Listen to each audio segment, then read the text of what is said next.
Okay. All right, everybody, welcome, welcome. I am Winnie Rogers. Thank you guys so much for joining this edition of Wealth Building Wednesday. Today, I'm super excited about the topic because I want to geek out and learn more about this, because the more we know how to manage our money, the more we have money to spare. And the more we can either put it back into our business or put it into our life goals or whatever we want to do with our money. But, money is good for the good that it can do. And it's really important to track it so that you know how and when you can use it.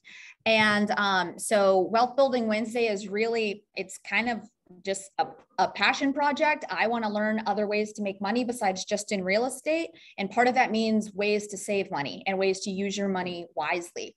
So that's why we're talking about this topic today. If you guys have any other suggestions for speakers or topics for Wealth Building Wednesday, please let me know.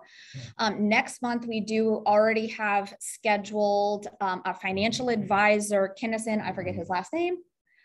Sumner. And he works for the same company that my financial advisor is with, but he's going to be talking about some short-term, and by short-term, I mean 1 to 5 year growth opportunities, like wealth building strategies. So not just like your traditional 401k or Roth or whatever, but some maybe shorter term options to be able to like turn our money and run.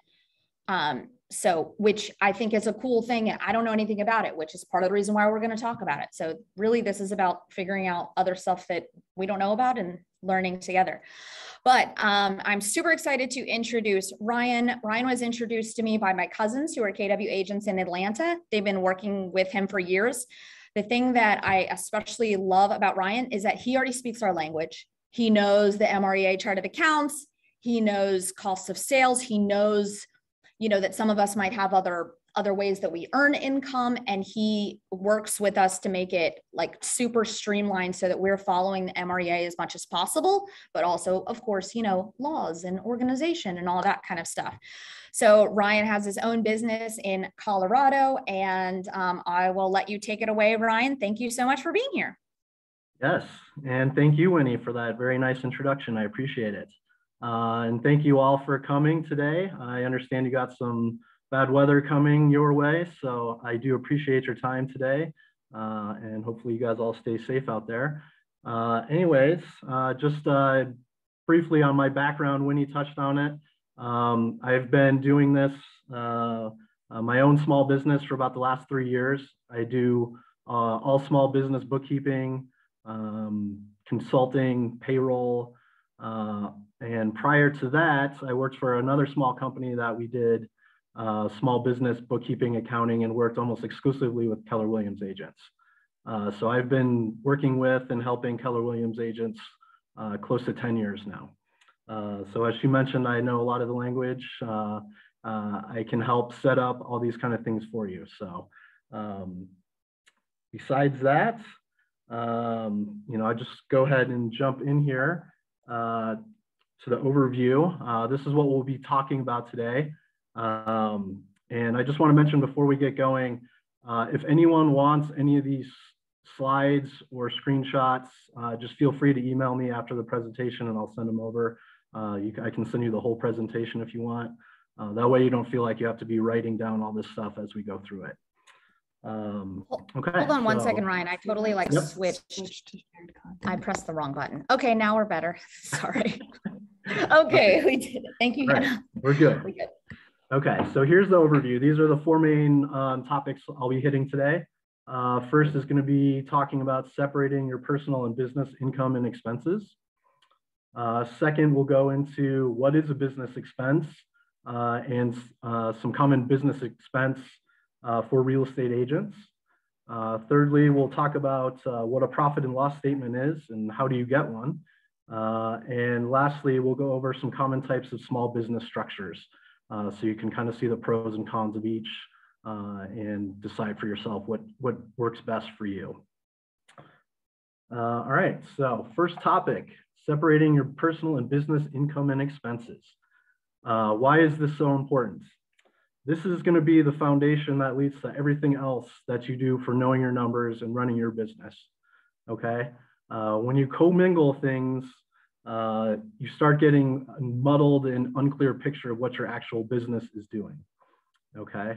And separating the business so that it's only business income and expenses that you're seeing creates an accurate profit and loss statement, so you can know your numbers correctly, which then leads to an accurate tax return at the end of the year. So this is the foundation of what all other business numbers will come from. Important to remember, you can start this at any time too. If you haven't been doing this, that's okay. I've gone back and helped people to straighten this out that have been in business for multiple years, very successful agents sometimes that I've helped. So just because you're not doing it now doesn't mean you can't get started. And like anything, the sooner the better. Secondly, it helps prevent a situation called piercing the corporate veil. What does that mean? That's basically just a fancy way to say when you're using your business or your LLC to run personal and business through it, if an auditor or someone that's looking to come after your assets sees that, they're going to say, okay, actually, this isn't a separate entity, and it just opens you up to more liability. So keeping those things separate helps you as far as your liability and potential risk to audits and or like a lawsuit. Okay. And finally, I think one of the biggest things is mindset.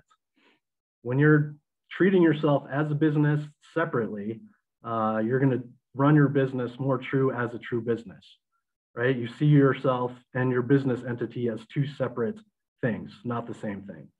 So the mindset, I feel, is a huge benefit from separating your business and personal income and expenses. All right. Here are some best practices for how to do that and what this means in practice. First thing you're going to want to do is create separate business accounts and or credit cards if you use credit cards. And that can be, you know, any kind of account as long as it's separate and you're using it only for business income and expenses. So for example, a credit card might not be in the name of the business itself, but you can still use it if you're only using it for business expenses. Okay, so that's step one and the most important step. If you remember one thing from this presentation, I would say that's it. Remember to set up separate accounts and start using it to run all your business income and expenses and only business income and expenses through those accounts. As far as, you know, needing money to pay yourself and run your life, the best practice, deposit your commission checks into your business account or whatever type of business income you're getting, deposit into your business account, and then transfer as needed to your personal accounts and pay your personal and living expenses from those personal accounts after you transfer. You can also set up where you're paying yourself a salary and doing it that way. But that's the flow. That's the best practice of putting the money, all your commission into your business account, then moving the money over to your personal and paying it, paying all personal items through that personal account. That will keep you from commingling your income and expenses. Next, you're going to want to try to set up some kind of either accounting system or software where you're tracking all of these income and expenses. Or you can hire someone, a bookkeeper, accountant, someone like myself, that you can use your leverage to have someone else do it for you. Okay. But the important thing is that you're tracking it. And again, this can be started at any time. If you're not doing it now, that's okay. There are many, many agents and small business owners out there that are not doing it. But just getting started is the most important step. We'll go over some different accounting software and things you can do towards the end. Go ahead, Winnie. Okay, Patty, what was your question? Yeah, when you say transfer money from your business account into your personal account, like I have money going into a business account, I use a credit card for that, and then the commissions and all, but when I want to buy whatever I want to buy, I don't put it into a personal account. I just take it and pay for this or pay for that or whatever. Is that okay? Did you hear that, Ryan? Yes. And when you say take it, you mean you use the business debit card or credit card to make those purchases? Or do you take cash out? yeah, I'm transferring money from that account into maybe another account to pay a bill. If I don't put it necessarily into one personal account that I might have. I'm paying bills from that. so, my question is, It could be any bill, like $2,000 for this, or like, no, it's just personal. are you transferring it directly from the business account to, say, Berkeley Electric, you know, or Yeah, whatever? Something like Okay. that. What my understanding is, what But it's Ryan not has taught me. automatic, it's something that I'm doing and taking it out. Right. What Ryan has taught me is you transfer it from your business account into your personal account and then transfer it from your personal account to pay for your actual thing. So it's one more step, but that's how you prevent commingling that he was talking Yeah, about. you think that's still called commingling when you take it out and you're buying something or paying for something? It's not like I'm mixing my personal, well, I got you. I Are understand. you taking the money out of your account To pay a bill, to pay a bill, but that's are you personal. taking it out of the account and putting it into another account, or are you just taking it out of that account and just pay said bill? I think I do both sometimes. Let's say I have a credit card, another one, it might be 3,000. Winnie, I think I can jump in From my and business help account, answer her question here. 2,000 of that, and maybe Yeah. another account to pay 1,000 of that to pay it all. Okay. Or I could take it off of my I've- business. It looks account like and pay Ryan it off. has a suggestion for that, but that makes sense. Yeah, I think I'm following you. Yeah, so Oh, did you? Go ahead. Sorry. yeah, no, it's okay. So yes, I think I'm following you. So, you know, when you're tracking your business account expenses, all right, so if you see on your business account a payment to pay your electric bill, right, that's now going to show up in your profit and loss statement, and that's what's considered commingling, okay? So you need to move the money out of that business account and put it in. It doesn't have to be one account, just any account that you're not tracking for business purposes. A credit card would be different though, correct, Ryan? If she were paying a credit card that maybe she used the credit card for, and is Yes, the I mean, credit card for all ideally, the there's personal a stuff? credit card that's used just for business, And that's then there's a commingling. credit card that's used just for personal. I'm not mingling it. But if it's a personal bill, then that's commingling. Unless that bill was only used for business, then that's why. That's correct. Cool. Okay. Anytime you use your business account to pay for something that's personal, that's what's considered commingling. Does that answer the question? Okay. All right. So next step is to run periodic reports so that you know your numbers in real time. Okay. So this can be monthly, weekly, whatever you choose, but using that accounting software or system that you've set up, you can then run your reports, profit and loss statements, balance sheets, whatever the case may be, to see what your numbers are in real time. Next, I always, highly recommend setting aside money for taxes at the end of the year, or alternatively to pay in quarterly estimated tax payments. Some of you might already be doing that. I've seen a lot of agents, especially new agents, get in trouble where they get commissions throughout the year. They don't set aside any money. Then they go to file their taxes at the end of the year and they have a big tax bill.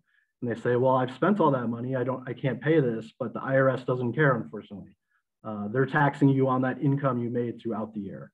And we'll go into that a little more detail later.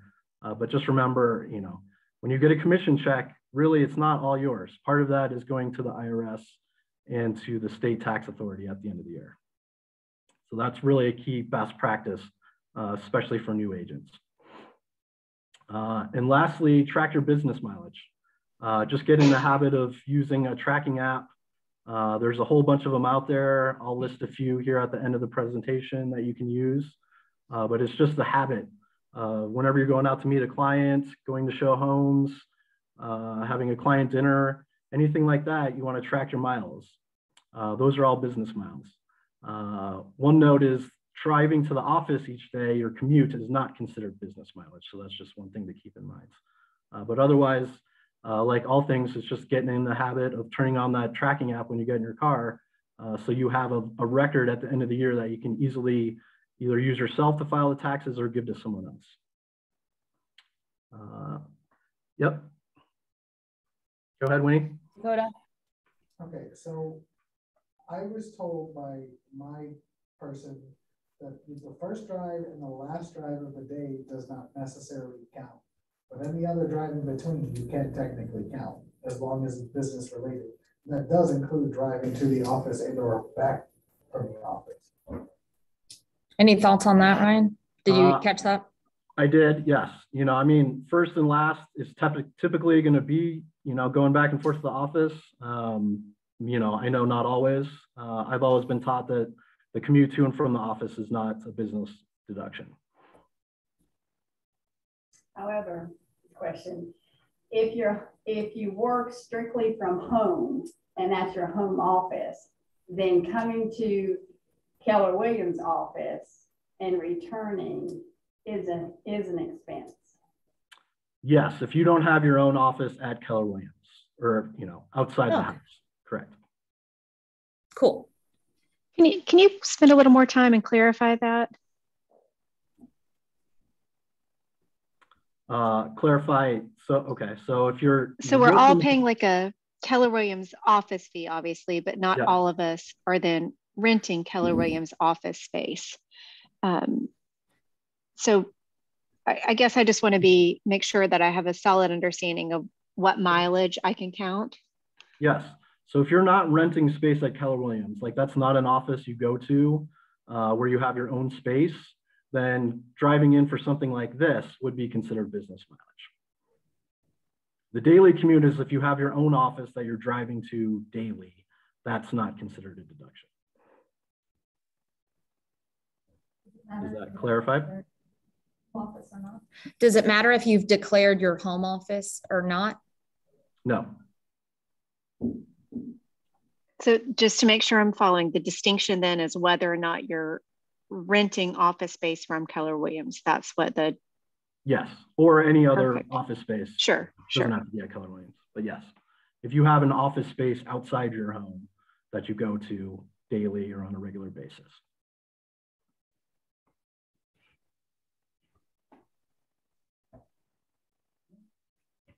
Good? Yep. Okay. Let's jump into what is a business expense. Here is the IRS definition. Must be both ordinary and necessary. Okay, and what does that mean? An ordinary expense is one that is common and accepted in your industry. Okay, a necessary expense is one that is helpful and appropriate for you or your trade or business. All right. So from this, you can see that there's a lot of room for interpretation and leeway in there, okay? But this is how the IRS defines it. At the end of the day, you know, this is gonna come down to you when you're standing there getting ready to purchase something, saying, am I about to purchase something? Is this truly necessary and ordinary to my business? Because the decision ultimately comes down to you. So, you know, almost anything can be spun or made to sound like a business expense. But if you start doing that on a lot of different expenses, you're going to throw off your numbers and you could open yourself up to potential risk in an audit situation.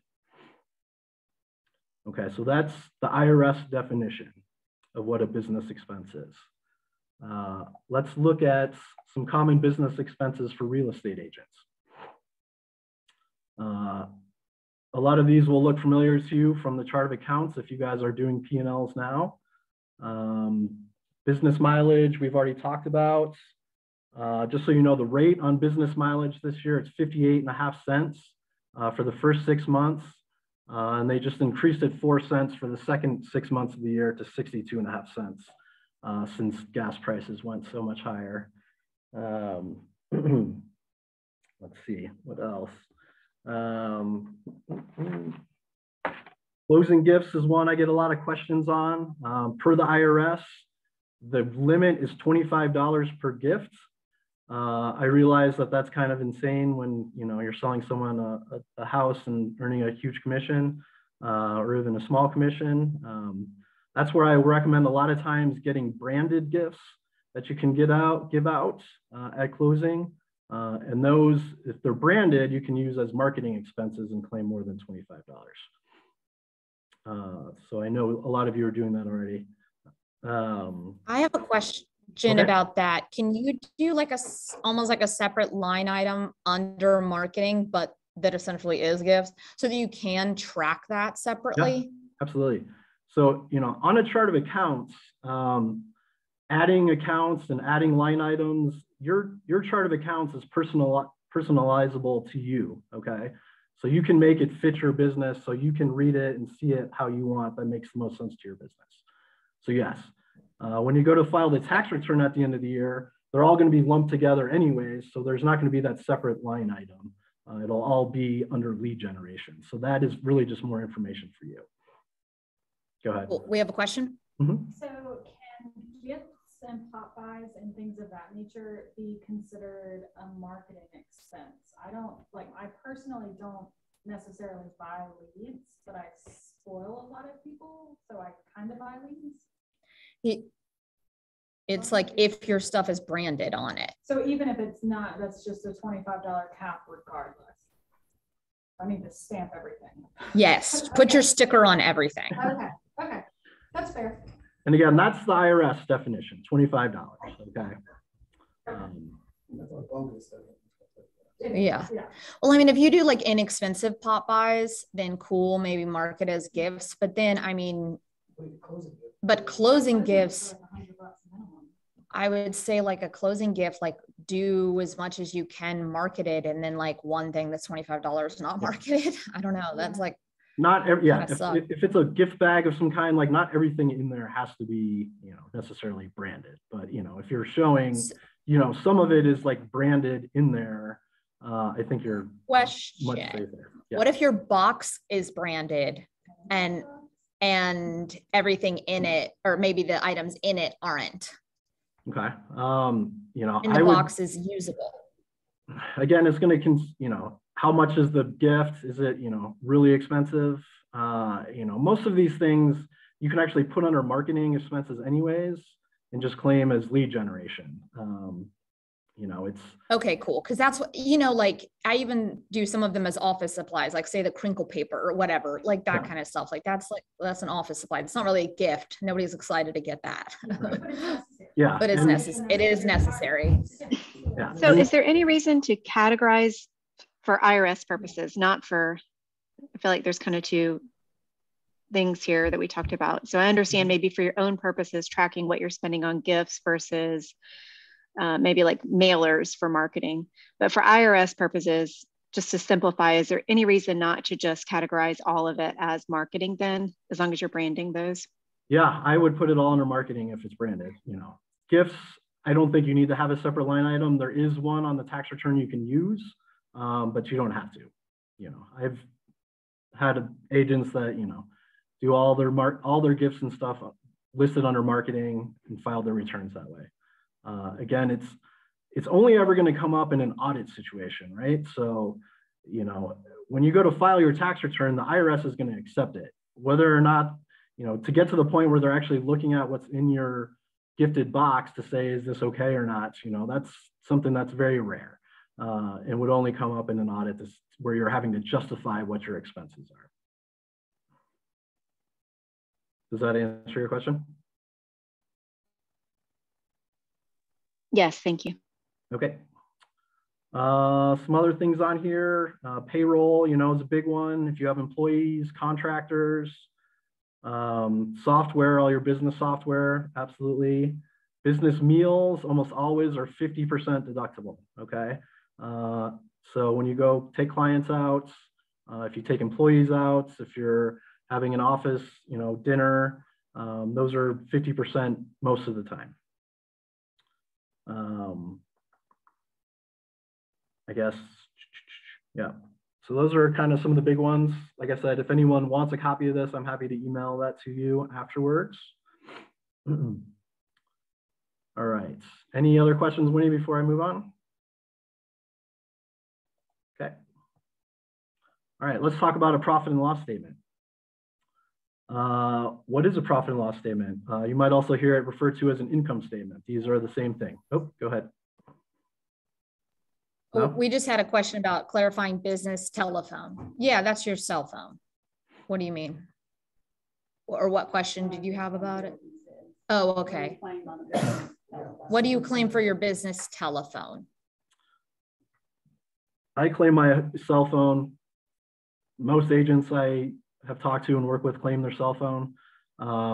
Again, if it ever came down to an audit situation, you might have to say, they might say, you know, well, part of this must have been personal, you know, and you might have to do something at that point. But almost all the agents I work with claim their cell phone on their P&L for tax purposes, because almost all the time they're using it as for business. All right. So income statement or profit and loss. In its simplest form, a profit and loss statement, all it is a statement showing your gross income minus your expenses equals your net income, okay? So it's just three main steps. It's giving you a picture of your business at any given point in time. Like I said, you can do it for a month, a week, a year, multiple years, whatever you choose. It's the same report. And the important thing to remember is it's all being generated from the business accounts that you set up and are tracking only your business income and expenses, okay? So those numbers are being pulled from your accounts and your statements, and they're not, you know, guesstimates or being made up or being pulled out of thin air, which some people think. So it's all hard numbers coming from your business bank account and credit card statements that you set up as a best practice, okay? I'm just gonna look at, I wanna show you a sample one that I have here. So here's a sample MREA profit and loss. Can you see that okay, Winnie? Does that show up all right there? Okay, so again, it's basically three main categories. Income, got your income here at the top. This is gross income. Then you have cost of goods sold. As you can see, these are mainly coming from your commission statements. So your commission office, royalties, buyer cost of sales, referrals if you have those, all those type of items, okay? The next section is gonna be all your expenses. So all the expenses coming off your credit card and bank statements for the business are going to be what fills in here. Now, this is a summary P&L. Most of them are going to have a lot, you know, sub-accounts of all these different categories. But this is what an MREA chart of account P&L should look like. Okay. So then at the very bottom here, you have your net income. So it's just income minus expense equals your net income. This is what you're going to be taxed on at the end of the year, your net income right here. So now what's left in your bank account at the end of the year, it's all based on the money you've made. One other thing I do like to point out, you might hear people talk about above the line, below the line expenses on a P&L. This is the line that we're talking about right here, this net operating income, okay? Everything above this line is directly related to your typically real estate business, okay? Line items below that are tax, you know, related, but might not be directly related to the real estate business. Things like profit share,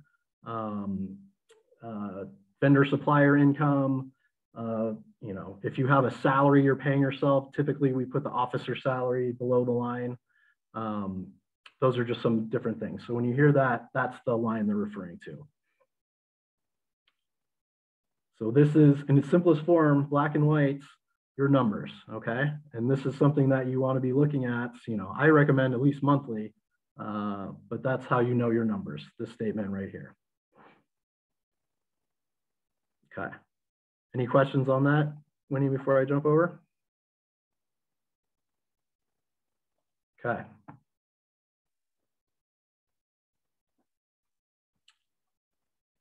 All right. So creating a profit and loss statement. How do I get a profit and loss statement? So number one, you've already set up your bank accounts and your credit cards for the business. Now you want to go and find an accounting software program that works for you, or hire a professional to do this for you. Okay, there's a lot of different accounting softwares out there. I use QuickBooks, that's what I'm familiar with. There's certainly other good ones. The important thing is that you find one that works for you and you're comfortable with, and then you just use it consistently, okay? It doesn't have to be QuickBooks. Just find, like I said, one that works for you and you're comfortable with. Okay, so once you registered for that software, the next step is that you're going to link all those business and credit card accounts you're using for your business expenses to your software. QuickBooks makes that real easy. You just go in there and do it all online. I'm not as familiar with other accounting software programs, but I'm assuming most of them are the same way. It's pretty simple just to link them. So that way, when you're running your reports, everything is being pulled from those accounts and they're all going into your profit and loss statements. The next step would be to set up an appropriate chart of accounts. For you guys, that's the MREA. I can email anyone a copy of the MREA chart of accounts if they want to use that to upload into their accounting software. I'm happy to provide that. And it's, again, it'll look like that P&L we looked at just previously, okay? The next thing you want to do is you need to time block. I would say at least 20 to 30 minutes a week to sit down and do this. I know it's not the most exciting thing, except for people like Winnie. She gets excited about this kind of stuff. But it is very important. It is vital to your business. This is how you're going to grow your business, knowing your numbers. And so it's vital, And once you get in the habit of it, once you have it set up and you're doing it weekly, it becomes faster and faster. All right. The setup is the thing that's the most time consuming. Once it's up and going, most of these programs are very intuitive of knowing, hey, this is my office bill and putting it in the right accounts. This is gas, this is meals. They know these kind of things. So again, it's just forming habits and doing it consistently. Lastly, you can hire someone, again, leverage your time to have someone else do this for you. And then they'll provide you P&Ls, monthly or quarterly, whatever you choose. And there are a lot of people out there that can help with that. What does it typically cost to have somebody do that for you? It ranges. I've seen, so for me, I charge $175 a month. I've seen ones that are $100 a month. I've seen some that are $300 or $400 a month. So it depends on what you're looking for. A lot of people combine this with, running payroll or doing a tax return at the end of the year. Again, it's, if it's just very simple, you might be able to find someone for cheaper than that. But that's, I would say, somewhere between $100 and $200 is the typical range. Thanks. Yep.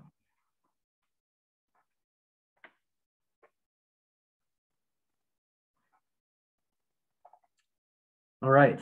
Any questions on profit and loss statements before we move on to business structure?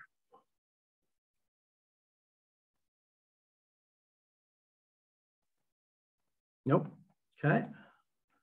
All right. So let's talk about some common types of business structures for small businesses. The first and most common is sole proprietorship. Okay. That's what you are when you first set up and get going, and you don't do with anything else. You're a sole proprietorship. Okay. You go and file your taxes. And we're going to talk about pros and cons of each of these as we go through it. Second, LLC, a single member, that's just for you as yourself, real estate agent. Partnerships, that's 2 or more people that are not forming an LLC, but are in partnership working together. And then finally, multiple member LLCs. Okay, these are the most common small business structures that I see for real estate agents and the different small businesses that I work with. All right, let's talk about sole proprietorship.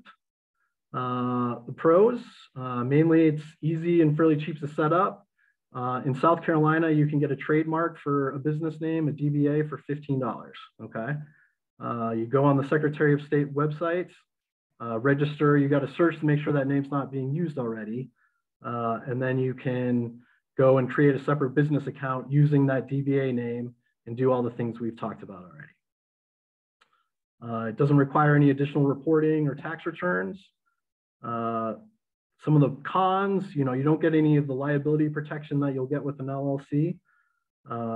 As such, the owner is responsible for all liabilities incurred by the business. So, if in the rare instance someone was trying to sue you or you had bad debts, they could come and seize your personal assets potentially, because there's no separation between you and your business. For tax purposes, at the end of the year, all of the income and expense is reported on a Schedule C and filed on your personal 1040 tax return. So when you first start, this is what most of you are going to be doing.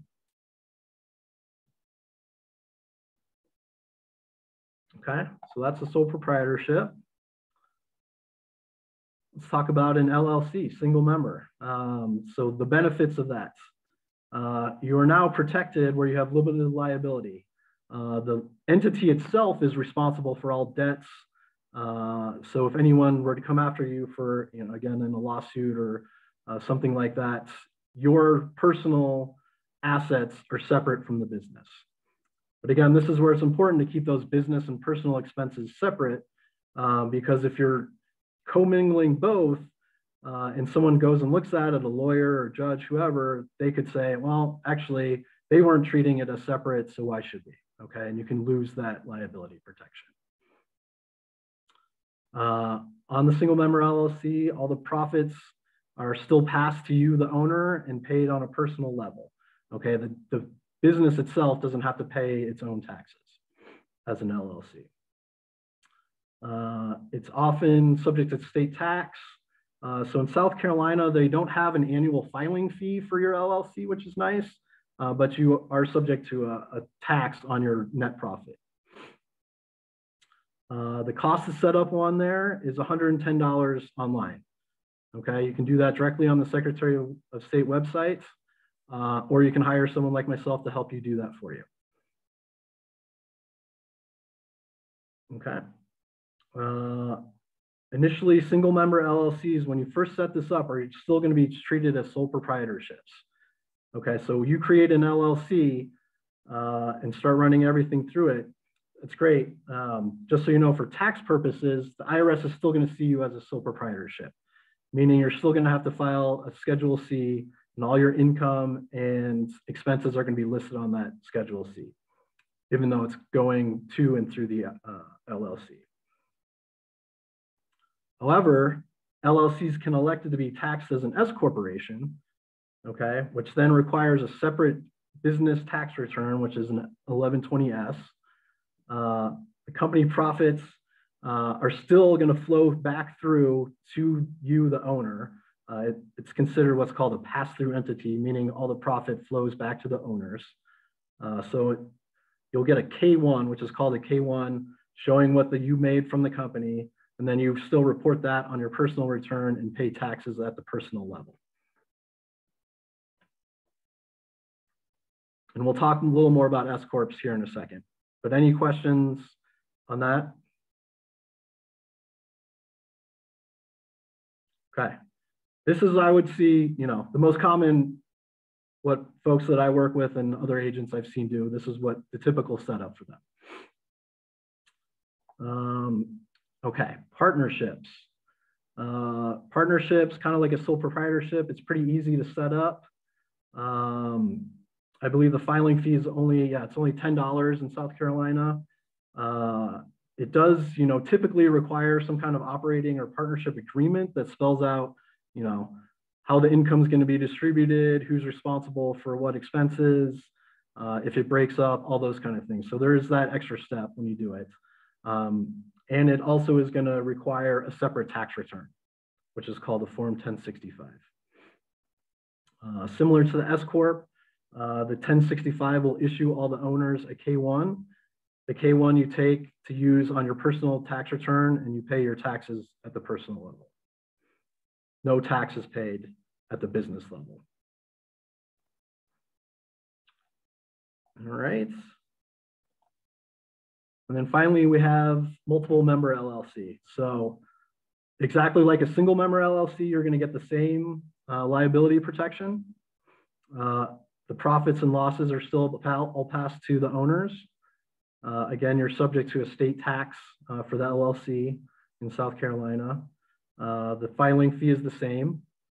Now, one difference, when you set up a multiple member LLC, it's immediately going to be considered a partnership by the IRS. And you'll have to start filing a partnership return, again, the Form 1065. So without doing anything, if you set up a multiple member LLC, the IRS is going to expect a separate business return. And just as a side note, remember business returns are due March 15th, not April 15th. All right. So multiple member LLCs, same as single member, can elect to become an S Corp, and then all the same rules apply. The K-1 is issued to each owner, showing how much money they made, and taxes paid at the individual level.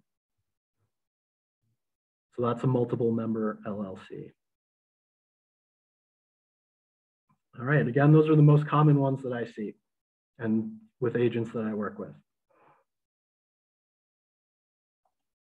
All right, let's talk about what are the benefits and why do people elect to be an S Corp. Number one, since you set up the LLC first, you still are subject to all the protections of the limited liability company. The main reason, the big reason that people decide to do this is to save money on self-employment tax. Okay, I don't really want to go into that a lot today, but if this is something that you're thinking about doing, I highly recommend talking to a tax professional. I'm also happy to answer any questions at any time about it, of where that tax savings comes in. But that's the big one. Another benefit, sole proprietorships are generally, or have been in the past, audited at a higher rate than S corporations. So it doesn't eliminate the risk of an audit, but it can lower your odds. Some of the drawbacks, once you elect to be an S Corp, you're gonna have to start doing a lot of additional filings. You're gonna have to file that separate tax return. One of the big things is you become an employee of the business, which means that you're gonna have to pay yourself what the IRS calls a quote unquote reasonable salary. And the reasonable salary is gonna lead to needing to file quarterly payroll returns and taxes. Okay, so those are some of the additional reporting stuff that you have to do. And like with anything, when you're doing more reporting and filing more things, it's going to take more time and there's fees associated with that, you know, paying for payroll software, whatnot. And basically the way, if you decide that you want to treat your LLC as an S Corp, it's just a form that you file with the IRS called the 2553. That you mail in and say, hey, I'd like this LLC to now be treated for tax purposes as an S Corp. And you basically have 2 months and 15 days from when you set up the LLC in the year you do it, or until March 15th of any tax year. Or if you're deciding for, hey, I'd like to be an S Corp 2023, you can do it anytime in 2022. Yeah, so so whenever you pay yourself, you're now an employee. So the money is going into a different account, and then you have I have a separate account that I'm paying me and Hannah from, right? So in order to determine what the reasonable salary is, there's a spreadsheet, right, Ryan, that kind of you calculate like. Yeah, so that's what my accountant had me do. Yeah, the IRS has a lot of, points that go into how you can calculate it. A spreadsheet is great if you have one. Things like what are the average salaries of real estate agents in your area? How much are you paying your assistants or employees? How much is your business generating? If your business makes 100,000, it doesn't make sense to claim a salary of 120 or 90 even. So there's a lot of different things that go into it. And coming up with that again is, it's a great conversation to have with your accountant or financial advisor. And then there's perks for doing that in that you're like, yeah, you're paying more fees, but you're taxed at a lower rate. Is that kind of what it is? Yeah, the big savings is on self-employment tax, okay? So when you're a sole proprietorship and you're filing a Schedule C, all your income is subject to self-employment tax, which is 15.3%, in addition to whatever your personal income tax rate is. So there's both, okay? So you're kind of being double taxed in some ways? In some ways, you know, yes, you're paying that self-employment tax and your personal income tax. Okay. Now, what the S Corp does is it allows you to take that salary, and whatever salary you take, you're going to have to pay payroll tax on that salary, which is the exact same as self-employment tax. Okay. So that's still 15.3%. But whatever the difference is between what salary you claim and the net profit of the business. So say the business made 100,000, you take a salary of 40, that 60,000 is now not subject to self-employment or payroll tax. It's considered a distribution. Okay, so that's where the savings comes in. What are you taxed for distribution? Like say you were to distribute all of that back to yourself. Yeah, whatever your personal income tax rate is. So, and that's going to be depending on, you know, again, what your salary is. If you're filing jointly and your spouse makes more money, you know, whatever the case may be. Any other questions about that? Yeah. Do you have a recommendation of how much an agent has to make and maybe over consecutive years for this S Corp to be effective for the agent? Yeah, great question. And I get that a lot. You know, I've always said historically, you know, start thinking about it when your net income is starting to be, you know, somewhere between 40 and 60,000 is where it can start making sense. You know, that's what a lot of, yeah, that's lower than what a lot of us have been told. Well, if it's 40 or 60 and you're taking 60 out for your salary or even 45, then what value is it? Yeah, well, you wouldn't want to do that, right? So if your business is making 60, you wouldn't want to claim 60. You'd want to claim 25, 30, 40, somewhere in there. Well, is it also true that when you have an S Corp that you're paying more in taxes for filing that as opposed to maybe just being a sole proprietor? Yeah, that's one of the additional fees. You know, you're going to have to probably pay a tax professional to file that corporate return for you. You know, does a tax professional already file a corporate return for you? Like, do you already have an accountant that files for you, or do you do it yourself online? Yes. No, I have somebody that does it. So it probably won't be that much more. So when I decided to do this, so Ryan's my bookkeeper and then I have an accountant. So my accountant said, if I pay the $3,000 involved for me to do all of this kind of stuff, I saved $11,000. Okay. So you paid $3,000 for what? For to get the S Corp, to do all the additional filings, to do all the fees, all that kind of stuff. But because of that, I saved money. I saved more than I spent. So, and that's a good return. I mean, it's a 2. Yeah. And the more money you're going to make, the more you're going to save on taxes, right? So that's why it doesn't make sense at a lower income levels, because you're paying higher fees and not getting the same tax savings. Yeah. So a lot of people, what I feel like, and I don't know if you guys have heard this, but what a lot of people have shared is like, if you're making about 75K, then start paying yourself. And then if you're like your net, and then if you're making more like 150K, then that's when you run it as an S Corp. That's at least the advice that I've been given. That I think a lot of us have been given, just to do the pay yourself at 75, obviously be an LLC already, and then S Corp yourself at 150. That's kind of what we've heard a lot here. And you know, you're gonna. I have an LLC right now. I need to switch over to an S Corp. Would that even make sense during this year, or do I need to wait until January 1st to do that? Or do I need to file that form now? You don't have to file it now. You can file it whenever you file your taxes next year. You can determine if you want to file your 2022 as an S Corp whenever you file it next year. Is that correct, And it Ryan? can be for, There for this year, okay, because that's what I did last year, okay. and I didn't file till late. There's a way to file as a late S corp.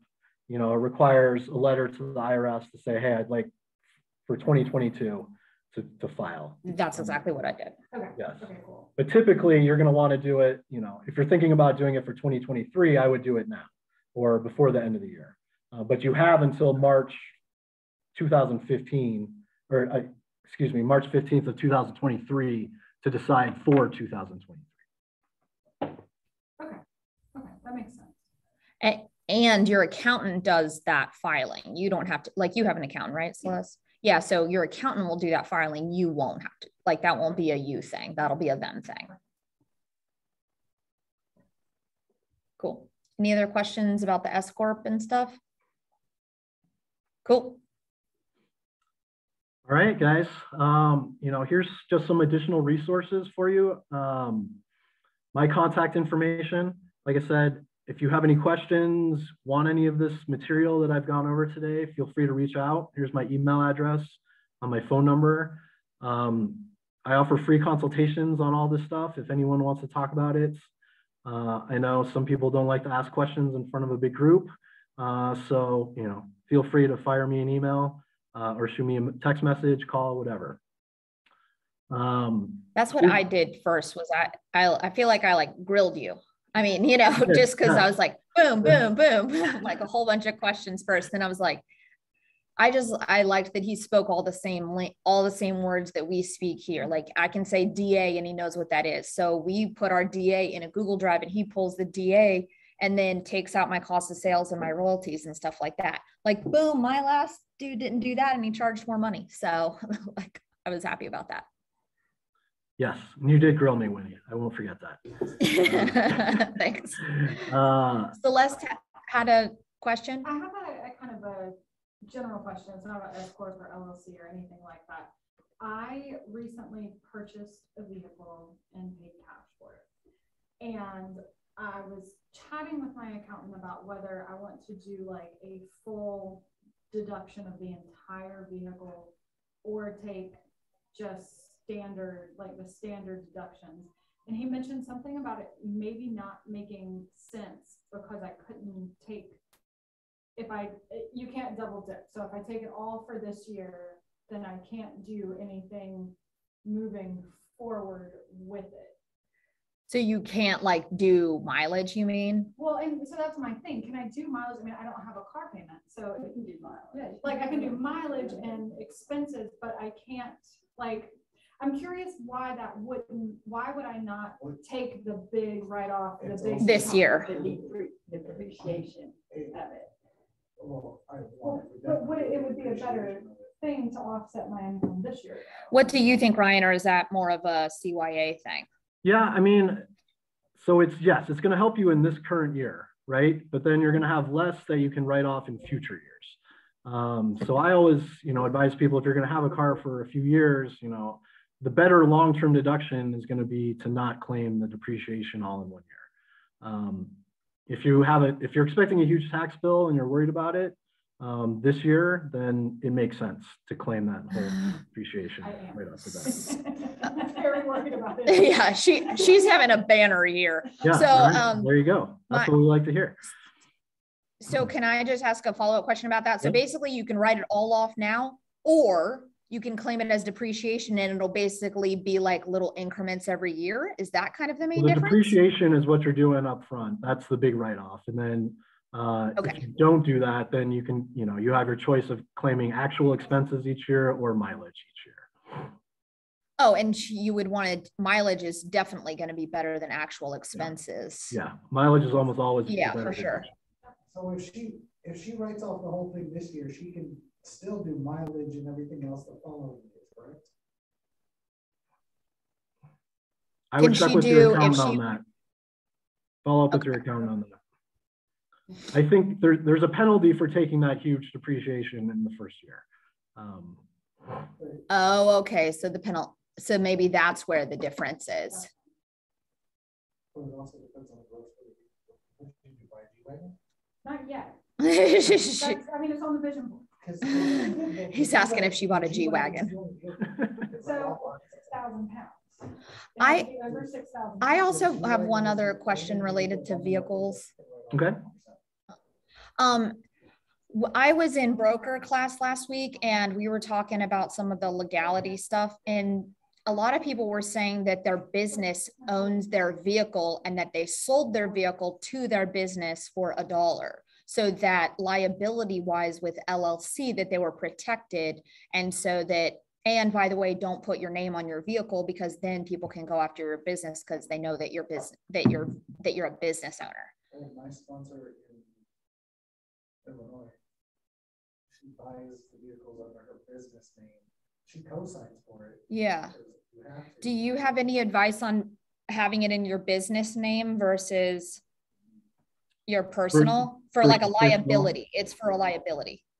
I mean, what you said is correct. Yeah, you know, it helps with that liability. You know,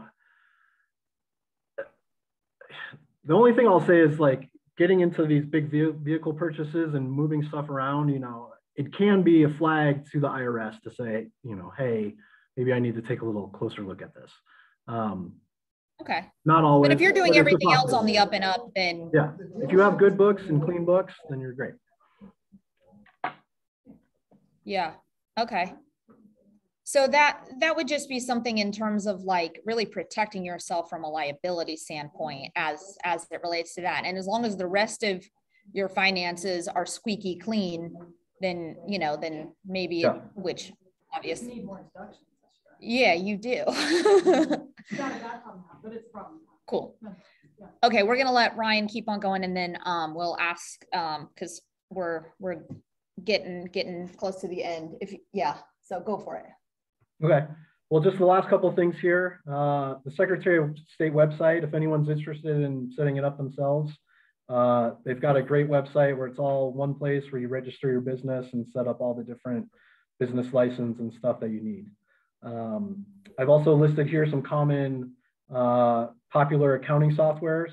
Again, I use QuickBooks, that's what I'm familiar with. But these other ones I've heard people rave about. And again, it's just finding one that you're comfortable using and sticking with it. Okay, so, and the last, I just included some different mileage tracking apps that you might want to look into. But that's all I really had. I was going to open it up for questions like we're already doing. So. All right. Any other questions about anything? I have a question for you guys. I have a question for you guys.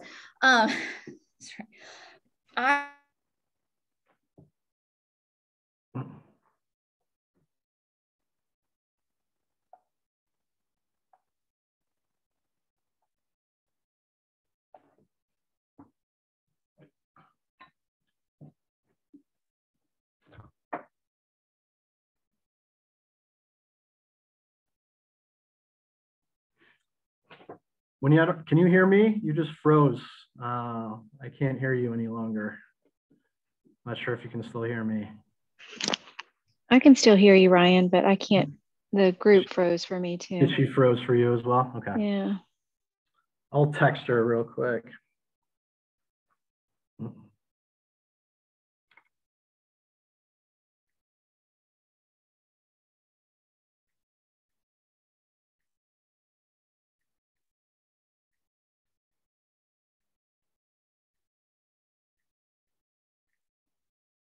Yeah, it looks like she dropped off.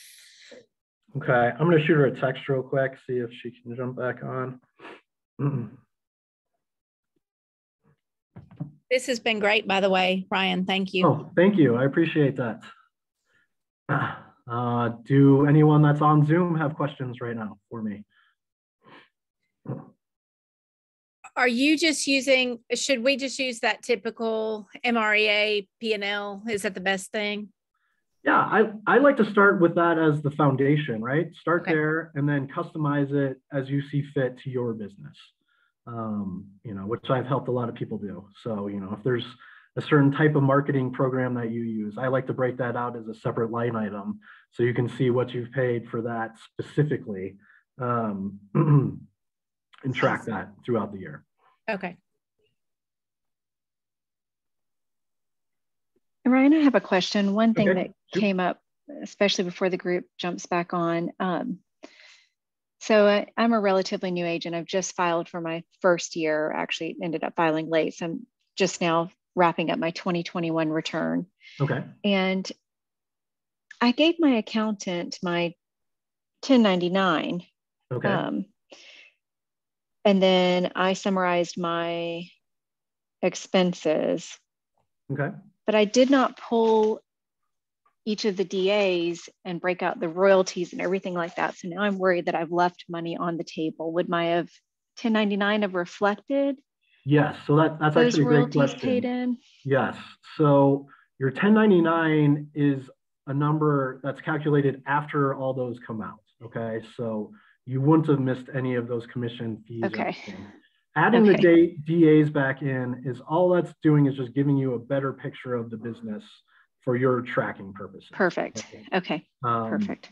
The only thing, that I've seen that can be on DAs that, is not, reflected on a 1099 would be things like if you do charitable contributions off that, or if you pay for like coaching, in Georgia, they have to pay FMLS fees on each deal that are not reflected on the 1099. So those would be the only items, but anything like your royalty, your commission, referrals is not applicable to the 1099. Thank you. You're welcome.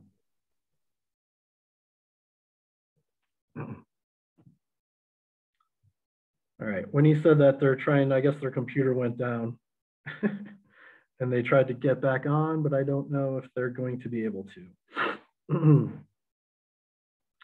All right, any other questions for you guys? No, but thank you so very much. much. Yeah, you guys are very welcome. Like I said, if any other questions come up in the future, there's my contact info for you. I said, oh, here's Winnie here. Hold on one sec. Hello. Hey, Ryan, how are you? Good. Are we done, or I still got the guys on Zoom here, so. They're still on there? Yeah, just want to let them know if we're done. Yeah, I can't log back in, unfortunately. Okay. So, which is weird. So technically we are done. Yeah. I'm like, I want to get back on because I want to save the recording though. And we'll edit out this end part, but they had to turn the power off in the wall that I was plugged into, and apparently the computer died like while we were like that last second. I'm like, oh my gosh. All right. They're doing construction in the hallway. Okay. But here, Winnie, real quick, let me just tell these guys that I think we're done, so they can get off if they want. All right, guys, that's Winnie. It sounds like they're having a problem getting back on. So unless you don't have any other questions for me, that's it today. So thanks for your time and listening.